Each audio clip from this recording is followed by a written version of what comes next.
casa, casa de oración, casa de Dios, casa de todos nosotros que queremos vivir en la perfecta voluntad de nuestro Padre Celestial.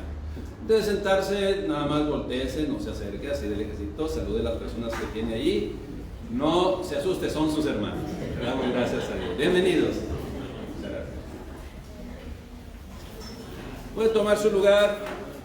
Damos gracias a Dios. Solamente antes de comenzar, un aviso para que no se le vaya a olvidar y llegue y de repente diga: ya vino Cristo por su iglesia y me quedé. No.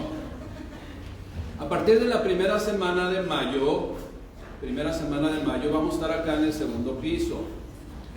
Es un lugar más amplio, es un lugar que van a retomar las clases de los niños en su salón y así vamos a estar también integrándonos un poquito más como antes de todo esto que acontecía ya hace más de un año. Y todo esto, pues en todas las congregaciones cristianas, pues ha sido un mover, y ahí ahora sí que Dios apela a la sensibilidad, a la sabiduría de cada uno de nosotros que estamos encargados para manejar las cosas de una manera prudente, de una manera sabia, de una manera en que podamos seguir, sí, animando en el nombre del Señor Jesucristo a hacer las cosas en el orden y en los momentos que Dios ha establecido. No se desanime, vienen cosas mejores, ¿sí? Para aquellos que nuestro corazón es para con Dios, en donde nuestro corazón, para aquellos que su corazón es para con Dios. Damos gracias a Dios. La semana pasada iniciamos una serie que le titulamos Impedimentos para seguir a Cristo. Impedimentos para seguir a Cristo. Y el enemigo desafortunadamente ha traído confusión a las personas para dejar, tanto, fíjese, no solamente para dejar el camino, sino también para no enrolarse en el camino. Y eso es algo que nosotros debemos enseñar, predicar, que es lo que dice la palabra de Dios al respecto. Seguir a Cristo implica, como dice el propio Señor Jesucristo, el que quiera venir en pos de mí, ya lo predicamos la semana pasada, niéguese a sí mismo, tome su cruz y sígame. Y el seguir a Cristo implica seguir sus pasos, estar en su camino, dejar de confiar en nuestras ideas, en nuestras filosofías, en nuestra forma de pensar, en nuestras habilidades, en nuestras actitudes, en todo lo que pudiéramos tener nosotros, para entonces pasarlo a confiar en Él.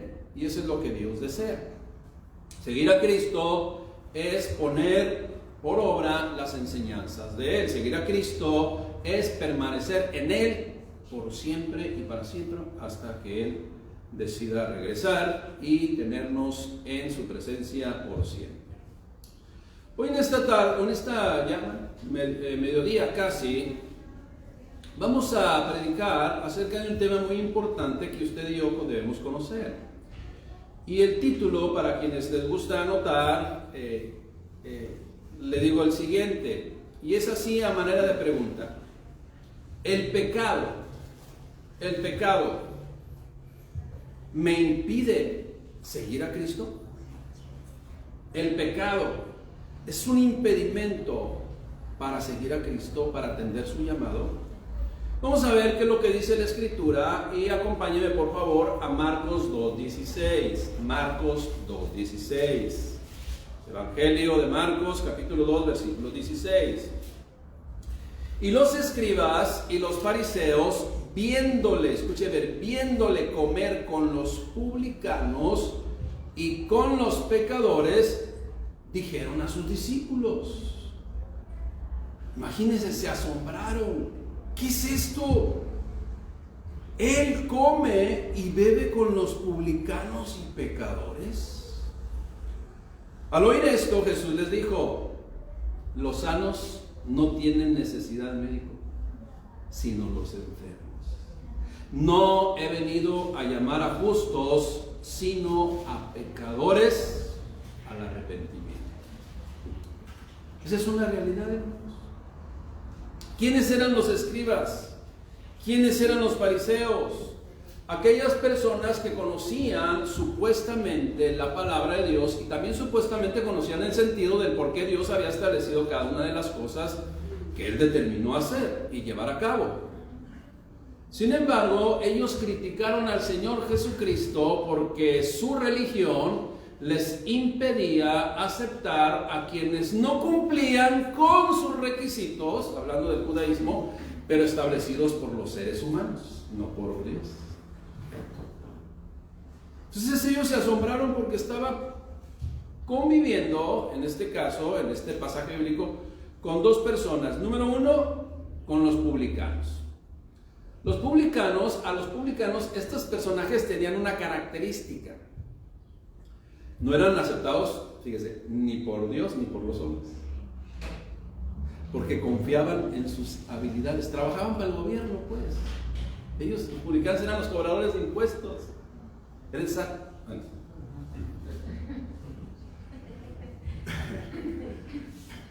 Pero algunos del SAT son cristianos. Entonces, convivió con ellos, con los publicanos y los pecadores. Se asombraron, criticaron, ¿cómo puede ser posible? ¿Se acuerdan cuando tuvo el encuentro con la mujer samaritana? Es samaritana y luego mujer. Cuestiones que el judaísmo desafortunadamente habían establecido. Iglesia, lo hemos repetido y lo hemos enseñado. Tanto el machismo es incorrecto y es pecado tener esa perspectiva, como el feminismo, que está muy de moda hoy en nuestros tiempos. Ya una vez les enseñé, realmente las mujeres lo que quieren es, ante lo que, vamos a decir, ante lo que protestan, es ante el pecado, pero no se dan cuenta. Y en lugar de permanecer protestando contra el pecado, se van al otro extremo y quieren hacer pecado. Usted vea nada más las noticias, qué es lo que se anda haciendo. Es pecado, es desorden, es maldad. Esa es la realidad. Dios no está de acuerdo ni con el machismo ni con el feminismo. Cosa que se había infiltrado también en aquellos tiempos, fíjate, desde aquellos tiempos, en el judaísmo, desafortunadamente. Los sanos no tienen necesidad de médico, sino los enfermos. No he venido a llamar a justos, sino a pecadores. Tenemos que llegar a estas inferencias. Dios está en contra del machismo, pero también está en contra del feminismo. La solución es el cristianismo. Vivir como Dios ha establecido la vida de cada ser humano. Una frase que he escuchado durante toda mi vida es la siguiente. Ya alrededor o un poquito más de 20 años sirviendo al Señor, he escuchado esta frase. Fíjese, no sé si usted la dijo o yo la dije o he escuchado que la dice el primo de un amigo, ¿verdad? Siempre dice. Y esa frase es: tengo que arreglar primeramente unas cosas y luego me acerco a Dios. Primero debo de arreglar unas cosas y luego me acerco a Dios. Es una respuesta que dicen cuando se les está compartiendo el Evangelio. Ahora, entremos en las realidades. Esas cosas a las cuales se refieren es el pecado. Esa es la realidad, es el pecado. En donde la mayoría de las personas de este mundo viven sumergidos. Y precisamente, escuche bien lo que le voy a decir, precisamente, ¿y cómo lo voy a decir? Precisamente el pecado puede representar un impedimento para acercarse a Dios por medio de Cristo, dependiendo de las acciones que tomemos cuando nos demos cuenta o cuando nos dimos cuenta que, o cuando el ser humano incrédulo se dé cuenta de que es pecador y que está viviendo apartado de la voluntad de Dios, y en esa fuera de la voluntad de Dios, pues hay muchas consecuencias en esta vida y después también. Pero de acuerdo con el versículo que tomamos como referencia y que son palabras de Cristo, Cristo vino a este mundo para salvar, para redimir y hacer volver a aquellos que se habían extraviado del camino. y en Jesucristo, abriendo en esta dispensación que usted y yo estamos viviendo, que es la dispensación de la gracia, abrir las puertas de la bendición y la cobertura de Dios a todo ser humano, sea o no, ¿sí?, del pueblo de Israel. Esto es a los gentiles. ¿Cuántos gentiles, de acuerdo a la definición de gentiles, sabemos acá? Todos nosotros. ¿O alguien es descendencia tiene de alguna de las tribus de Israel? Ninguno. Esa es la realidad. Que por ahí anda un hermano, ¿no?, que sí es descendiente su abuelo era de Ur de los Caldeos, salió de la persecución, y judío, ¿no? Se apellida Sade. Entonces sí es descendiente, pero pues al fin de cuentas también era pecado y tuvo que acercarse a Cristo. Entonces, uno de los engaños más efectivos del enemigo de Dios es hacer creer a la gente que ya no tenemos solución, que ya no hay remedio, que es imposible que en esa condición de pecado se pueda la gente acercar a Dios.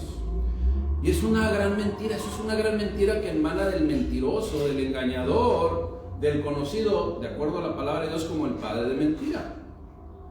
Como le digo, efectivamente el pecado se separa de Dios, pero desde la perspectiva que lo que deseemos ver. Usted y yo sabemos que Dios no tiene comunión con las tinieblas. Dios no tiene comunión con la mentira. Dios no tiene comunión con la hipocresía. Sin embargo, el mundo está sumido, y el mundo es esto: hipocresía, apariencia, simulación. Simple y sencillamente el mundo es pecado. Esa es la realidad. Ahora, pregunta: ¿cuándo el hombre vive en pecado? ¿A qué se refiere Dios en su palabra cuando un hombre está viviendo en pecado? La respuesta es sencilla, sin embargo, pues voy a contestarla de esta forma. La respuesta a esta pregunta, pues, cuando simple y sencillamente se vive fuera de la voluntad de Dios. Es más, el decir soy incrédulo es pecado. No es que yo soy ateo, oye, qué feo. Es pecado. Esa es la realidad. Está separado de la voluntad de Dios. Otras características o factores que deseo mencionar a la respuesta de cuando un hombre vive en pecado. Bueno, cuando tiene religión de los domingos y toda la semana, su lenguaje, su accionar, su vida la lleva muy diferente a como somos aquí. Aquí, mire, hasta se acomoda uno el saco así, porque luego las alitas, ¿verdad?, nos toran y ya. Pero cuando nos salimos, ya somos otros. Eso es pecado, porque estamos siendo hipócritas. Y dice, mucha gente dice, por eso no me acerco a la iglesia, porque hay muchos hipócritas. Pues esos son los religiosos, esos son los que siguen viviendo en pecado. Pero usted y yo no. Usted y yo estamos en una condición. Dios, gracias a su misericordia, cambió nuestra naturaleza. ¿Cuándo se vive en pecado? Bueno, cuando se dice conocer de Dios, saber su palabra y hasta servir o enseñar la palabra de Dios y desobedecer o vivir en desobediencia. Yo puedo tener 35 cursos teológicos y presentar una disertación de la palabra de Dios y hasta con elocuencia y con una capacidad para persuadir, pero puedo estar viviendo en pecado, separado de Dios. Solamente, como le digo, una apariencia, una simulación, hipocresía. No ha resplandecido Jesucristo en nuestras vidas. Separado de Dios, pues, es vivir alejado de la ciudadanía celestial. Y yo esta mañana hasta puedo dar nombres, pero no me refiero aquí en la congregación, me refiero a nombres de personas públicas, de quizás pastores reconocidos, entre comillas, que realmente es pura apariencia, en donde sus intenciones son otras, están muy distantes a lo encomendado por nuestro Señor y Salvador Jesucristo, que vino a este mundo por los pecadores. Iglesia, de ahí una y otra vez repetimos, mencionamos obediencia. Obediencia a Dios. Eso es lo que marca la diferencia. Pero no una obediencia de, tengo que hacerlo. No, esa no es obediencia. Es, gracias Señor por revelarme lo que tengo que hacer. Señor, y yo pensaba que esto estaba bien, y resulta que estaba viendo en un error. Gracias Señor por enseñarme a vivir correctamente y obedecer la voluntad de Dios, la voluntad del Padre Celestial, de una manera como así, por convicción, porque esa es nuestra nueva naturaleza como hijos de Dios. El cristianismo, no olvidemos, no es una moda. Mire, hay muchos artistas que se dicen que son cristianos, pero son cristianos a su modo. Piensan que con su dinero pueden hacer a Dios como quieren, y no. Ya les puse el ejemplo, ¿no? Si viniera uno de esos ahí, siéntese a aprender la palabra de Dios. No, es que ¿cómo dice? Siéntese, es lo que yo digo, y aprenda la palabra de Dios, porque será bueno para cantar, pero para hacer la palabra de Dios anda totalmente fuera de la voluntad del Padre Celestial. La iglesia, pues, no es una moda, como muchos lo han hecho. No es un grupo social, tampoco. No es un título que dice soy cristiano. No. Acuérdese, si yo soy de profesión contador público es porque lo ejerzo, si no solamente tengo un nombrecito, un título, pero que no me lleva a ejercer la profesión. ¿Cuál es la profesión que usted y yo debemos ejercer en cuanto a la fe? La profesión de cristianos, de creyentes, de obedientes a la palabra de Dios. El cristianismo, pues, no es una moda, no es un grupo social, no es un título solamente. Definitivamente eso no es el cristianismo. Ahora, cuando pensamos, vamos a entrar en realidades. Cuando pensamos en la obediencia a Dios y que somos conscientes, cuando pensamos en la obediencia a Dios, de repente vamos a ser conscientes que batallamos en obedecer a Dios. ¿Cuántos batallamos en obedecer a Dios? Yo cuando le digo a una persona que venga a predicar la palabra de Dios aquí nos apoya, y le digo, no digan, ¿cuántos desobedecen a Dios? Como si tú estuvieras en otro nivel. Cálmate. Todos somos seres humanos y de repente batallamos todos. Y aunque obedecemos, pero batallamos. Esa es la realidad. Entonces, por eso debemos siempre incluirnos, porque si no, quiere decir que yo ya me siento en otro nivel. Cuidado, ¿no? Con lo que... Si muchas de las disertaciones que publican ahí en internet dicen, no es que eres pecador, no es que necesitas arrepentirte, no. Pues, o sea, tú ya no. Pues dice la palabra de Dios, y si alguno hubiere pecado, abogado tenemos para con el Padre, ¿a qué? A Jesucristo el justo. Y le está hablando ya a los creyentes, le está hablando a los cristianos. Esa es la realidad. Y quien diga que no tiene pecado es mentiroso y le hace mentiroso a él. O sea, no entremos otra vez en el cajón de la apariencia. Esa es la realidad. Ya después de este regaño vamos a seguir hablando. Pero para mí mismo, porque yo soy ser humano, todos nosotros somos seres humanos. Bueno, cuando estamos conscientes de ello y que Dios dice, obedece esto, pues de repente batallamos. Por eso la obediencia debe ser algo que se nos debe estar recordando una y otra vez. Somos seres humanos y sin Cristo estamos perdidos, y con Cristo somos pecadores redimidos. Y en esa nueva naturaleza, fíjese bien, ya les he explicado, una cosa es practicar el pecado y otra cosa es ser pecadores, ya lo he explicado. Practicar el pecado implica que se tiene la naturaleza de pecar y que se deleita en pecar, y esa es su naturaleza, y le gusta pecar, se apasiona por pecar. El cristiano que ya tiene una nueva naturaleza, que ya nació de nuevo, peca, pero no le gusta pecar. No es su naturaleza pecar. Le duele, nos duele pecar, nos duele desobedecer, nos duele batallar en obedecer a los mandamientos de nuestro Padre Celestial. Esa es una naturaleza totalmente distinta. Hablando aquí de naturaleza, ¿cuántos conocen por ahí una enseñanza, podemos llamarle, que pudiera ser fábula porque son animalitos los personajes, del alacrán y la rana? ¿Alguien se la sabe? Nadie. Espero que no haya cambiado uno de los animales, pues no me la sé, yo me la sabía con... ¿sabe? Bueno, vamos a poner alacrán y rana, hablando de naturaleza. Entonces una vez un alacrán quería cruzar un río, pero pues el alacrán no sabe nadar. Se encontró una ranita y dice: ranita, hazme el favor y crúzame el río.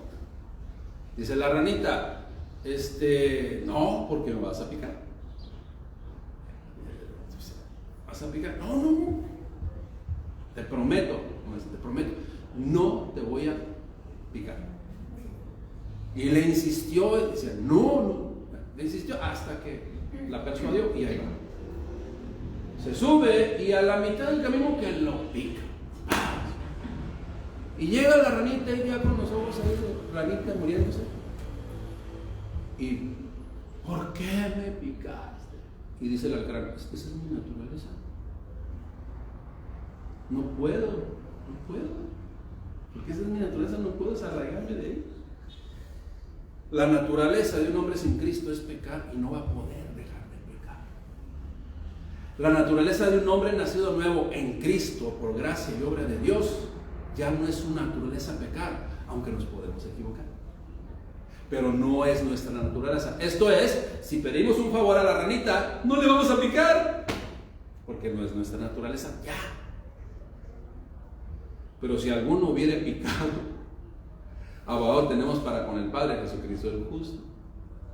Si alguno hubiera pecado o picado, como el alacrán. Y esas son las dos naturalezas.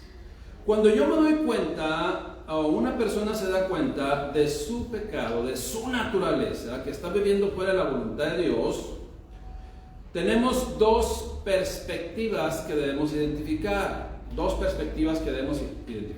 Primera perspectiva: el pecado separa de Dios y ante ello no hay solución humana que pueda cambiar la naturaleza de un hombre.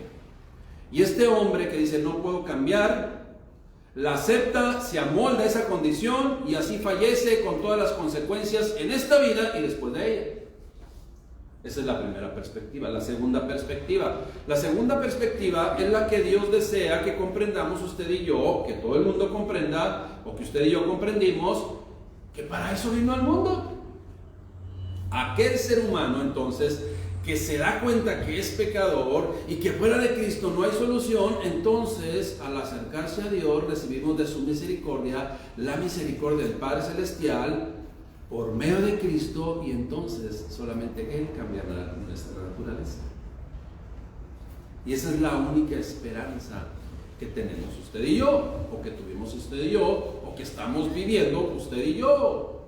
El hombre no puede cambiar por sí solo, sino la única esperanza que tenemos es en Dios, y por eso es necesario acercarnos con un corazón contrito y humillado. ¿Qué es un corazón contrito y humillado? Un corazón arrepentido y avergonzado por el pecado. Salmo 51:16, el salmista, en este caso David, el rey David, lo comprendió. Dios se lo puso en su corazón y lo plasmó por escrito por mandato de Dios. Dice lo siguiente: si me pasa un baloncito, alguien, si me pasa, para no salirme de cuadro y sí, por favor. Dice el Salmo 51:16, muchas gracias, hermano. Porque no quieres sacrificio, dice que yo lo daría. Estoy acostumbrado a cumplir la ley, pero me doy cuenta que nomás la cumplía del corazón. Digo, no del corazón, sino porque tenía que hacerlo. ¿Sí? Es lo que está diciendo. Porque no quieres sacrificio, que yo lo daría. No quieres holocausto. 53:17. Los sacrificios de Dios, los sacrificios que espera Dios, son el espíritu quebrantado. Al corazón contrito y humillado no despreciarás tú, oh Dios. Este mismo Salmo 51, 16 y 17, en la traducción lenguaje actual, dice lo siguiente, palabras más comprendidas en este lenguaje del siglo XXI. Dice, yo con gusto te ofrecería animales para ser sacrificados. Tengo un montón de ellos, pero no es suficiente. Si yo, voy a parafrasear, dice el rey David, si yo traigo animales uno tras otro y los sacrifico delante de tu presencia, pero mi corazón está alejado de ti, o sea, eso no es el sentido por el cual debo de hacerlo. Eso es lo que está diciendo. Otra vez, yo con gusto te ofrecería animales para ser sacrificados, pero eso no es lo que quieres, eso no te complace. Para ti, la mejor ofrenda es la humildad. Tú, mi Dios, no desprecias a quien con sinceridad se humilla y se arrepiente, que es diferente a cumplir. Por ahí muchas religiones establecen pasos, reglas, ¿sí? Y tú las cumples y ya eres salvo. Mentiras. Engaño total y absoluto. Requiere un corazón contrito y humillado. Y la prueba objetiva de un corazón contrito y humillado y que cambió la naturaleza del ser humano es que obedece la palabra de Dios y se deleita en obedecer. Nos deleitamos en obedecer la palabra de Dios, ¿sí? ¿Qué dice Dios en su palabra? Dice, conozco tu voluntad, en tu voluntad me deleito. Tu voluntad he conocido. Ahorita me viene a la mente. Cuando un hijo llega con sus padres, esto es un ejemplo, ¿no? Es un ejemplo. Cuando un hijo llega con sus padres, sabiendo que hizo mal, los adultos que estamos acá, cuando estábamos ahí en casa de nuestros padres, cometíamos un error, ¿y qué hacíamos? Nuestros padres dijeron, no le hagas así o no hagas esto, o no te subas acá, o no hagas eso, cualquier impedimento que buscaba nuestra protección, y lo hacíamos, y pasaba lo que nos dijeron que iba a pasar, no porque fueran adivinos, sino porque era riesgo, y sucedió. Bueno, ¿cómo íbamos con nuestros padres? ¿Verdad? Con la cabeza agachada, con una actitud de ¿y ahora qué hago? Porque habíamos desobedecido. Ni siquiera deseamos ver a los ojos a nuestros padres, muchas veces hasta con los ojos llorosos. ¿Y sabe qué? Dispuestos a aceptar la corrección. Cuando nosotros nos damos cuenta que estamos equivocados, y viene la verdad y resplandece en nuestra mente, en nuestro corazón, ¿qué hacemos? Aceptamos la corrección. Decimos, me equivoqué. Esa es la realidad. Sin embargo, fíjese, y cuando aceptamos la voluntad en este caso de nuestros padres, cuando reconocemos nuestro error, cuando reconocemos que hicimos mal, cuando pagamos las consecuencias, y venimos a nuestros padres y con nuestra carita de las cosas se pueden solucionar. Viene quizás la corrección, viene quizás el castigo, viene la cuestión que nos van a limitar en aquel tiempo, y se arreglaban las cosas, y los padres contentos. ¿Por qué? Porque sus hijos eran obedientes, se equivocaron, se arrepintieron y recapacitaron.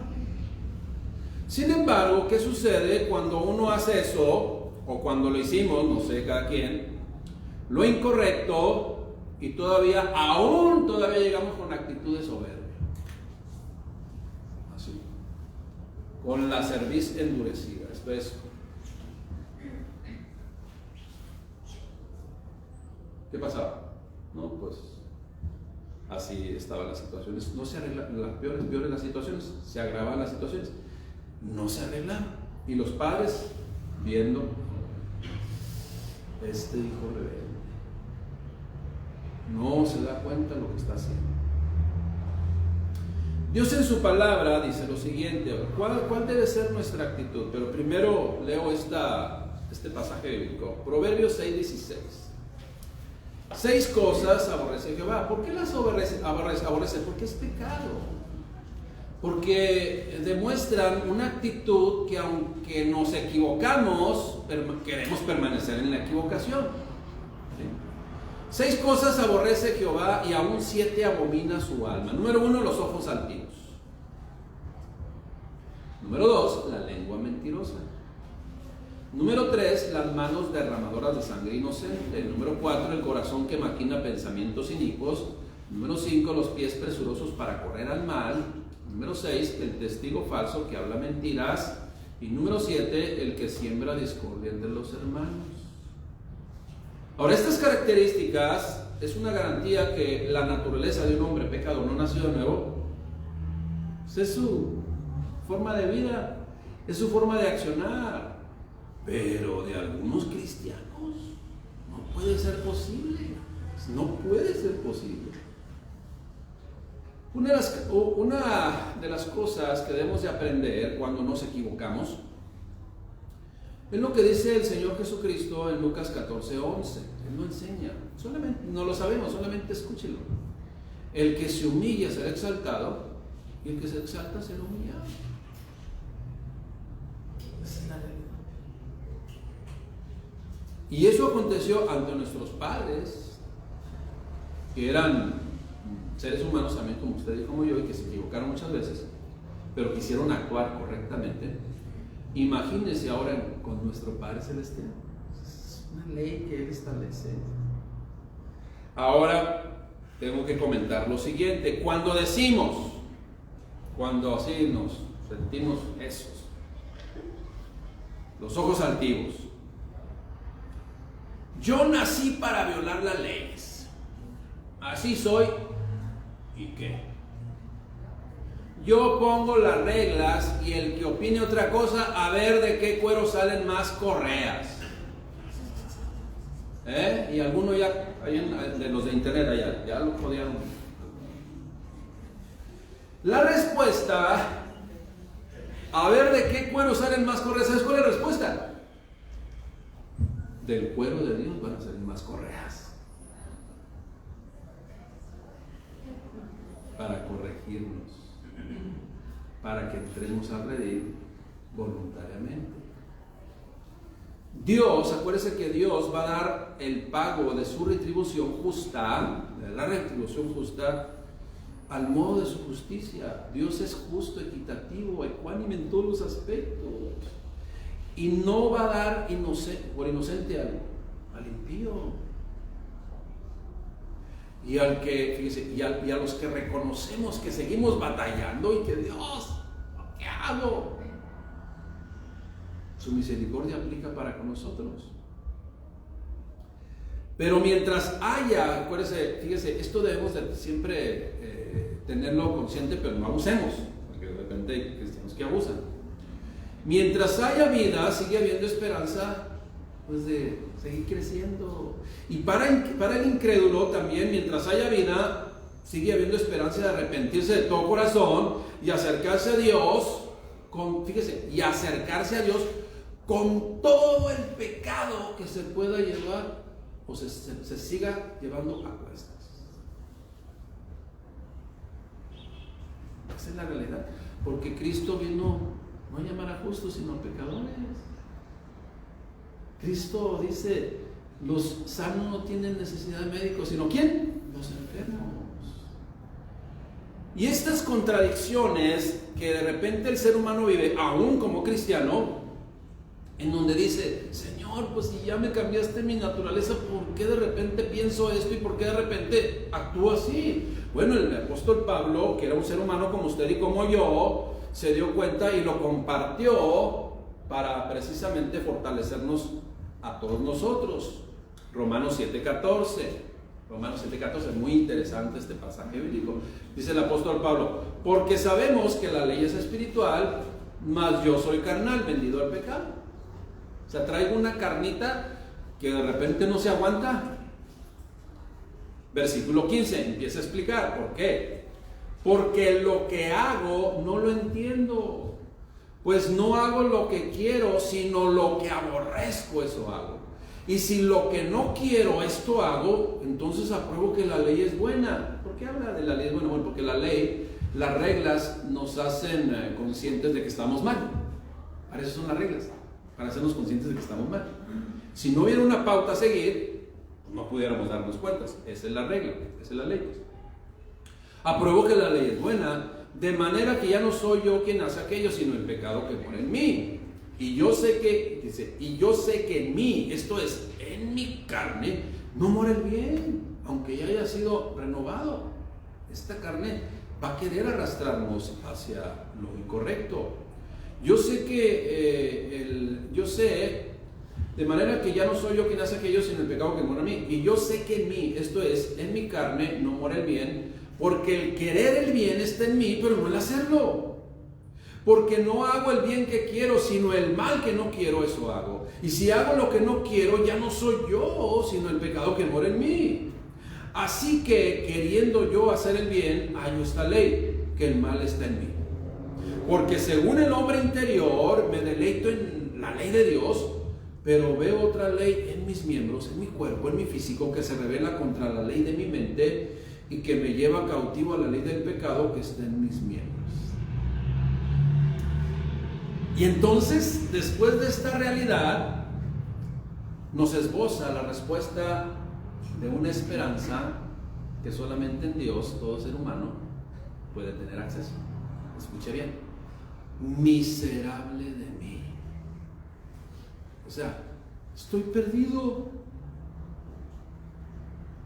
No tengo solución humanamente. Miserable de mí. ¿Quién me librará de este cuerpo de muerte? La respuesta es: gracias doy a Dios por Jesucristo, Señor nuestro. ¿Quién es el único que nos puede fortalecer, separar, alejar de la naturaleza que aún está en nuestros miembros? Jesucristo.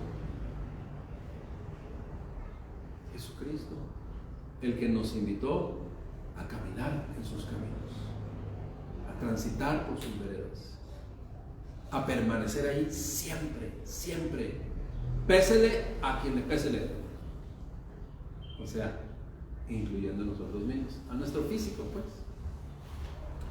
El ser humano, hermanos, usted y yo, somos irremediablemente vulnerables al pecado. Y en nuestras fuerzas, una y otra vez, vamos a sucumbir ante él. Y con todas sus consecuencias físicas inmediatas, que a veces se pueden evadir las consecuencias físicas inmediatas de la desobediencia a Dios. Pero nunca vamos a evadir las espirituales si permanecemos en esa actitud. Algunos dicen, por ejemplo, yo adulteré y no me cachó, no me sorprendió mi esposa. Bueno, en este caso mi cónyuge, porque ya el feminismo está haciendo lo mismo que aborrecían, ¿sí? Que hacía el machismo. Ya adulteré y no me cachó mi cónyuge, no me sorprendió, no se dio cuenta. Hice una tranza en el trabajo, robé, mentí y no se dieron cuenta. ¡Wow! ¡Qué vivo soy! ¡Qué vivales!, ¿no? Ahora yo pregunto, ¿nadie se dio cuenta? ¿Cuántos todavía vivimos o viven en esa mentira? Nadie se dio cuenta. ¿Estamos seguros de ello? Y algunos dirán que de repente, ya sé por dónde vas. Yo no creo en Dios.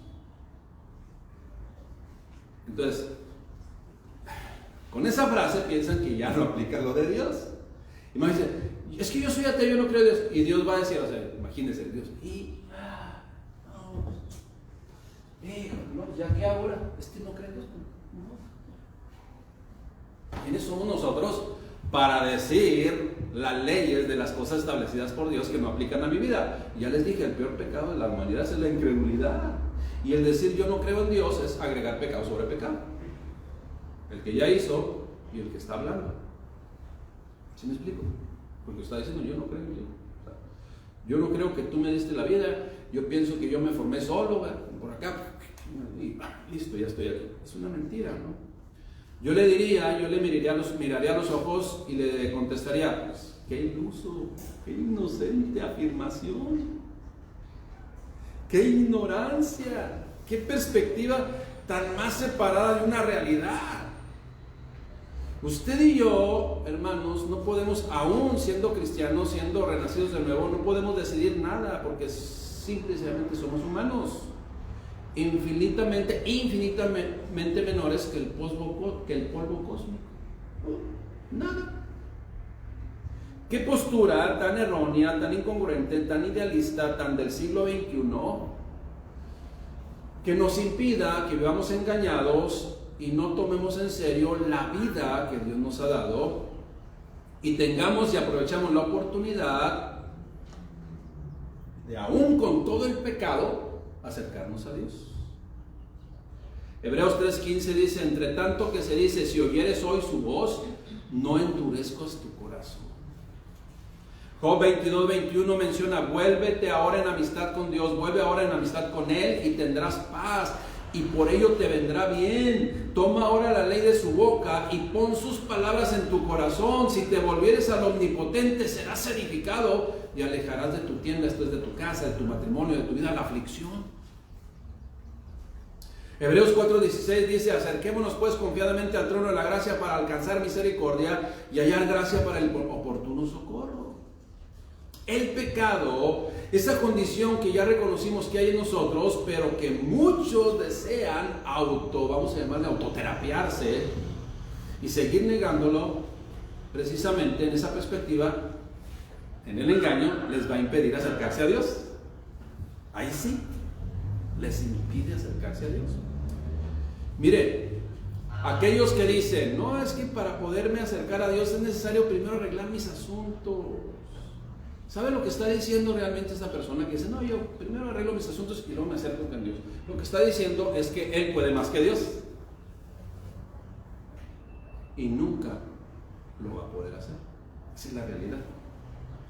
Ningún ser humano, escuche bien lo que le voy a decir y cómo se lo voy a decir, y parece trabalenguas, pero es necesario que lo comprendamos.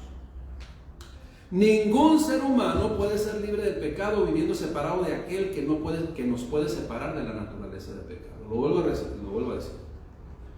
Ningún ser humano puede ser libre del pecado viviendo separado de aquel que nos puede separar de la naturaleza del pecado.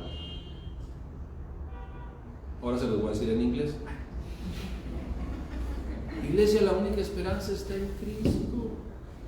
Para el no redimido y para los redimidos también, permanecer en Él. Esa es la única esperanza que tenemos. Escuchemos la siguiente historia. Lucas 18:9. A unos que confiaban en sí mismos como justos, ¿cuántos hay de eso? No, yo puedo, yo solito, no necesito acercarme a Dios para lograr lo que quiero lograr. Jamás se va a poder. Pero no solamente son del siglo XXI, en el siglo I están. A unos que confiaban en sí mismos como justos y menospreciaban a los otros, digo también esta parábola. Dos hombres subieron al templo a orar. Uno era fariseo y otro publicano. O sea, el fariseo era el que conocía la palabra de Dios y el otro era que ni Dios ni la gente los aceptaba. Ya lo había dicho, ¿sí? Entonces, dos hombres subieron al templo a orar. Uno era fariseo y el otro publicano. El fariseo, ya imagino la ceremoniosidad de la oración del fariseo. El fariseo, puesto de pie, oraba consigo mismo de esta manera. Ya imagínense, ¿no? Dios, te doy gracias porque no soy como todos los hombres. No soy ladrón, no soy injusto, no soy adúltero, ni aún como este publicano. Es nada más. Ayuno 2 veces a la semana. Doy diezmos de todo lo que gano. O sea, casi le decía: Señor, ya me sabes debiendo, ya me debes, ya me sales debiendo. Más el publicano, fíjese, ¿se acuerda de nuestra actitud cuando hicimos una travesura y que nos cacharon? Ahí está la actitud. Mas el publicano, estando de lejos, no quería ni aún alzar los ojos al cielo, sino que se golpeaba el pecho diciendo: Dios, sé propicio a mi pecado. Os digo, dice el Señor Jesucristo, que descendió, que este último, el publicano, descendió a su casa justificado antes que el otro. Porque cualquiera que se enaltece será humillado, y el que se humilla será enaltecido. El primer paso, pues, para comprender que necesitamos de Dios es precisamente darnos cuenta que hay pecado en el corazón. Cuando sucede esto, entonces estamos en la disyuntiva de tomar o dejar a un lado la mejor decisión de todo ser humano. O pido al Señor su perdón, o sigo confiando y engañándome a mí mismo, que fuera de Dios puedo lograr las cosas. Y unos que confiaban en sí mismos decían: ¿se fijan? Ahora, un pecado o el pecado tiene sumida a la humanidad en el pozo más profundo que nos pudiéramos imaginar. La incredulidad es un pecado y un engaño que tiene al hombre sumido en ese lugar. Ahora, acuérdense lo que le he dicho. El engaño del enemigo, mire, el engaño del enemigo es tan sutil, es viven tan engañados, y es tan sutil y hasta a veces hasta tan subliminal el engaño, que no se dan cuenta que están engañados. Y la única forma de darnos cuenta de que vivimos engañados es empezar a conocer la verdad de Dios y estar de este lado, mientras jamás se va a dar cuenta la gente. Pero sigue diciendo la gente: pues es que yo no creo. Voy a hacer este comentario. De repente usted compra algo que tiene que ensamblar ahí en casa, muy bonito, muy llamativo, muy complejo, y que le tiene que invertir horas de trabajo, y se afana en el buen sentido de la palabra, o sea, dice: lo voy a armar, y llega y lo arma. ¡Wow! Y se ve precioso, ¿no? Hermoso. Y llega alguien: oye, espérame, ¿quién armó eso? Y usted le va a decir: solo. ¿Qué le va a contestar a la persona? No puede ser posible, las cosas no se pueden hacer solas. Pues como dijo Jesucristo: tú lo has dicho. Tú lo has dicho. Las cosas no se pueden hacer solas, ni se hicieron solas. O sea, inconscientemente un incrédulo se da cuenta que las cosas no suceden solas. Tú lo has dicho. Tengamos conciencia de esto. El darnos cuenta de que no tenemos solución y que somos irremediablemente pecadores no es un factor que deba de hacernos permanecer alejados de Dios.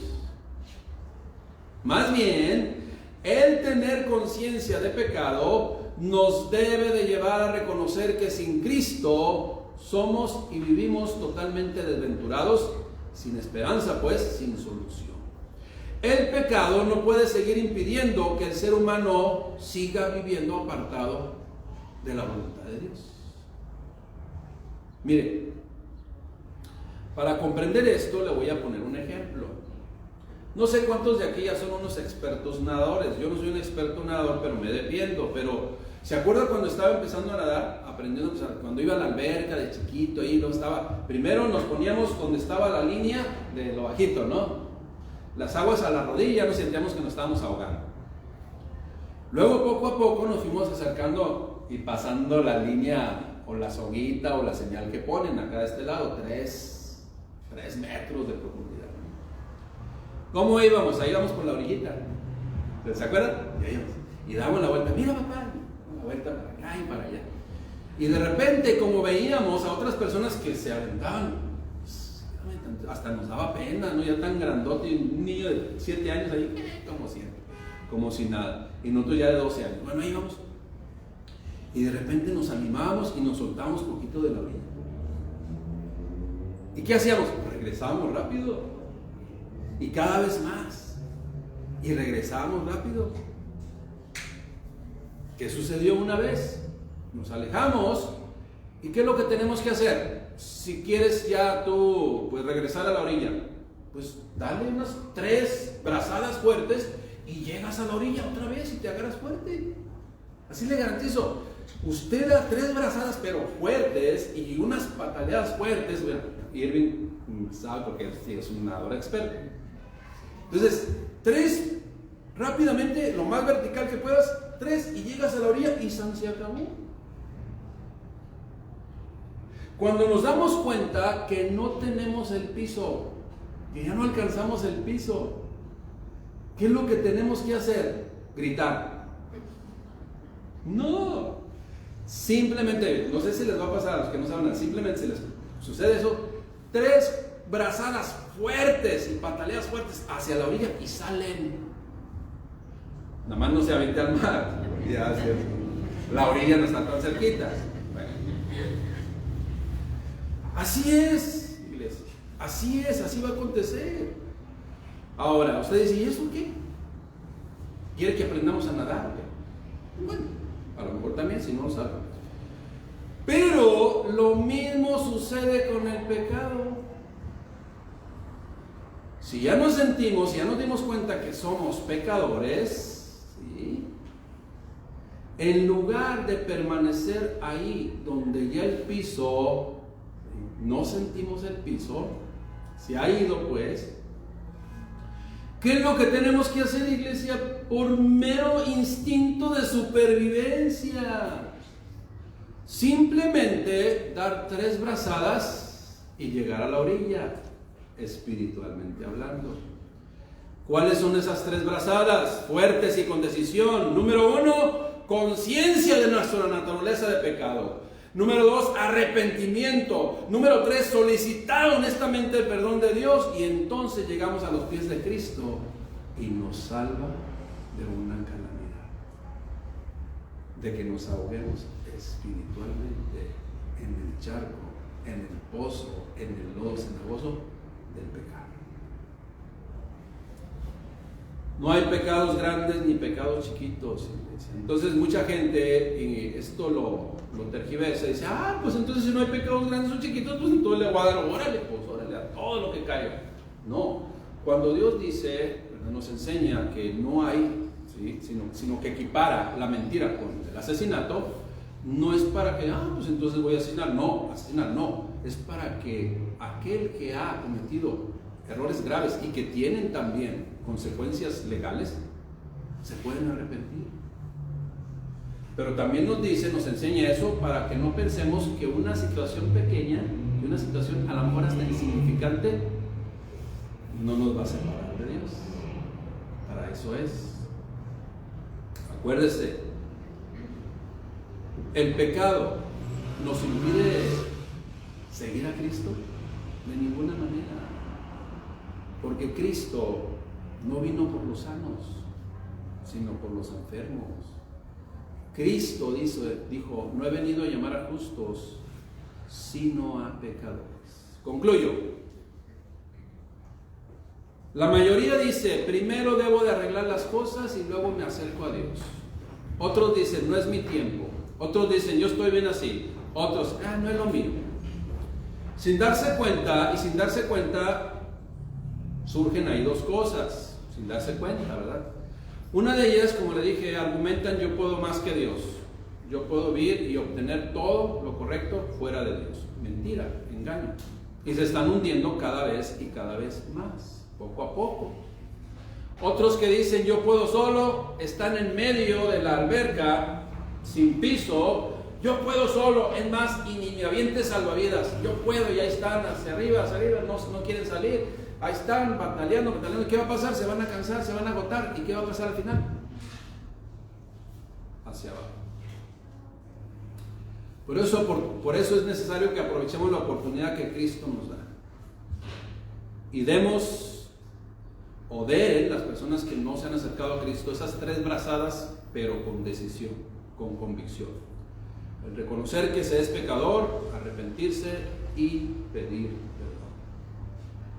Que nadie nos engañe, que nadie le engañe. El pecado no es un impedimento, ni debe de ser un impedimento para venir a Dios. Más bien, el pecado, el darnos cuenta de nuestra condición pecadora, debe de ser el factor esencial que nos empuje a llegar a los pies de Cristo, el único que puede salvar nuestras vidas. Los sanos, pues, dijo el Señor Jesucristo, no tienen necesidad de médicos sino los enfermos. No he venido a llamar a justos, sino a pecadores. Esa es la realidad. El apóstol Pablo dijo, palabra fiel y digna de ser recibida por todos es esta: que Cristo Jesús vino al mundo para salvar a los pecadores, de los cuales yo soy el primero. ¿Se fija cuál debe ser la actitud de nosotros aún que predicamos la palabra de Dios? La misma que nos enseña el apóstol Pablo, de los cuales yo soy el primero. Pongámonos de pie y oremos a Dios. Padre, te damos gracias por tu palabra. Gracias, mi Dios, por enseñarnos que aún a pesar de nuestra humanidad, tú nos recibes, Padre, en amor con los brazos abiertos, para que cada vez estemos más alejados de lo que no conviene a nuestras vidas. Para que cada vez, mi Dios, estemos más cerca de ti. Y una de las características, Padre, que tú nos enseñas al acercarnos a ti es que cada vez estamos más en comunión contigo. Tú te haces más grande. Tu amor, Padre, sobrepasa todas las cosas. Tú, mi Dios, nos enseñas a vivir en tu voluntad.